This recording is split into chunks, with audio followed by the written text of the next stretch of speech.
এটা পাহাড়ের মধ্যে মনে হচ্ছে দরজা বানায় থুয়ে দিছে একটা গুহা। আসলে বুঝতে পারতেছি না যে এটা আসলে থাকে কিনা। এটা তো পাহাড়ে কেউ থাকার কথা না। এর প্রাকৃতিক দৃশ্য দেখেন কি অবস্থা, কি অপরূপ, কি সুন্দর আল্লাহ তাআলার সৃষ্টি। যতই দেখি ততই মুগ্ধ হই, যতই দেখতেছি ততই মুগ্ধ হচ্ছি, কি সুন্দর প্রাকৃতিক দৃশ্য।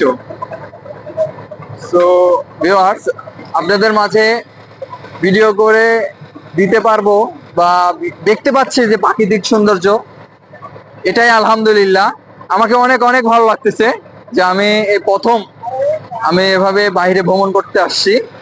যে আমার বাসা রাজশাহীতে, আমি আসছি রাজশাহী থেকে রাঙামাটি, রাঙামাটি, খাগড়াছড়ি, বান্দরবান, কক্সবাজার।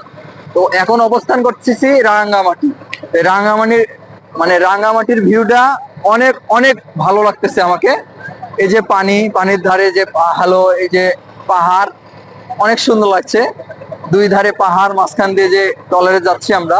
এই যে এ পাশে দেখেন কি বড় উঁচু পাহাড়, এই যে গাছ, আল্লাহ তাআলার কি অপরূপ সৃষ্টি। এই যে এখানে মানুষ পাহাড়ে ধান লাগাইছে, যে জেলে মাছ ধরতেছে। হ্যাঁ, আল্লাহ তাআলার অপরূপ সৃষ্টি।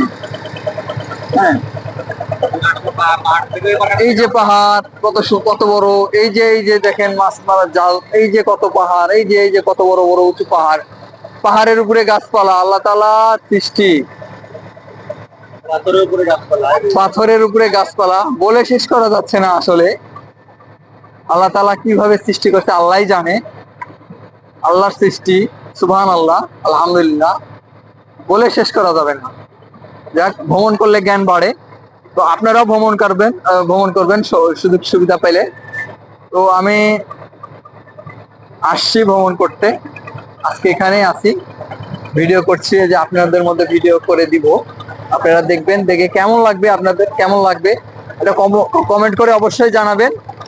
তাহলে আমি কমেন্টে যদি আমি জানি যে আপনাদের ভালো লাগছে, তাহলে আমি আবার ভিডিও করে দিতে পারবো। আমি এখন এই অবস্থানে এখন রাঙামাটি আছি। আমাদের সাথেই থাকুন সবাই, আমাদেরকে কালকে আবার ভিডিও দেব। আসসালামু আলাইকুম।